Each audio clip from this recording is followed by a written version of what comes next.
শ্রীকৃষ্ণ বলেন, তোমরা যাকে সমর্থন করো না প্রকাশ্যে তাদের বিরোধিতা করো, তাহলে সবাই তোমাকে বিরোধী বলবে, বিশ্বাসঘাতক নয়। কোনো সম্পর্ক নিজের ইচ্ছায় আসে না, কারণ আপনার কোথায়, কখন এবং কার সাথে সম্পর্ক তৈরি হবে তা ঈশ্বর ঠিক করেন। যারা আপনার খারাপের জন্য কথা বলে তারা না ভেবেই যা ইচ্ছা বলে দেয়, কিন্তু কখনো কি ভেবে দেখেছেন যে এসব শুনছে তার কি অবস্থা হয়? জীবনযাপনের জন্য নীরবতা প্রয়োজন, কিন্তু যখন নারীর সম্মানের কথা আসে তখন অস্ত্র তুলে ধরা বাধ্যতামূলক হয়ে যায়। মন খারাপ হলে খারাপ কথা বলা উচিত নয়, কারণ মন পরে ভালো হয়ে যায়, কিন্তু একবার বলা কথা কখনো ভালো হতে পারে না। কাউকে প্রতারণা করা একটি ঋণের মতো, যা আপনি অবশ্যই অন্য কারো কাছ থেকে পাবেন।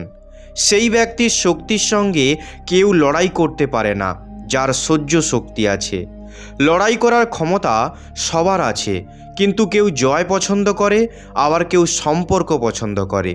প্রত্যেকেরই বুদ্ধি আছে, কিন্তু সেটি চালাকি করে নাকি সৎভাবে ব্যবহার করবেন তা নির্ভর করে সংস্কারের উপর।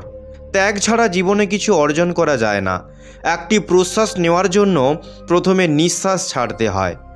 যারা আপনার অনুভূতিকে সম্মান করে না তাদের বিদায় জানানো কখনো ভুল কাজ নয়।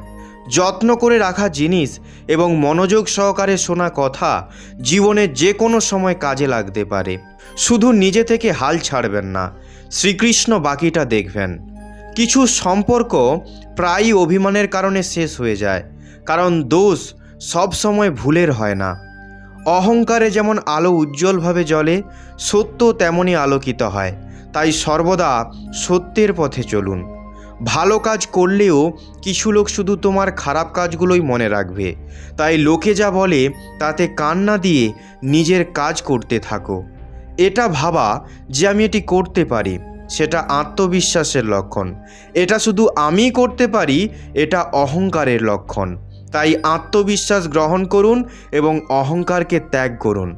বিশ্বাস রাখুন যে যা হয়েছে তা ভালোর জন্যই হয়েছে, আর যা হচ্ছে তাও ভালোর জন্যই হচ্ছে, এবং যা হবে তাও ভালোর জন্যই হবে। যে মন জয় করেছে সে ইতিমধ্যে ভগবানকে পেয়েছে, কারণ সে শান্তি পেয়েছে। এমন ব্যক্তির জন্য সুখ দুঃখ, শীত গরম এবং সম্মান অপমান সবই সমান।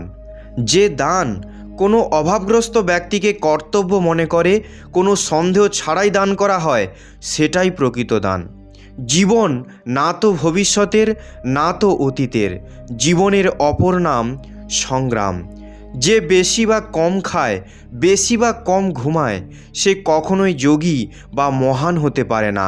তাই যতটুকু প্রয়োজন ততটুকুই খাও, এবং যতটুকু প্রয়োজন ততটুকু ঘুমাও এবং কাজ করতে থাকো। যে মানুষ প্রতিদিন গীতার এই উপদেশ শ্রবণ করবে আর তা বুঝে নিজের জীবনে প্রয়োগ করবে, তার জীবন সম্পূর্ণভাবে বদলে যাবে। সে তার সমস্ত চিন্তা, ভয় থেকে মুক্তি পেয়ে যাবে, জীবনের সমস্ত সাফল্য অর্জন করতে পারবে। জয় শ্রীকৃষ্ণ। রাধে রাধে।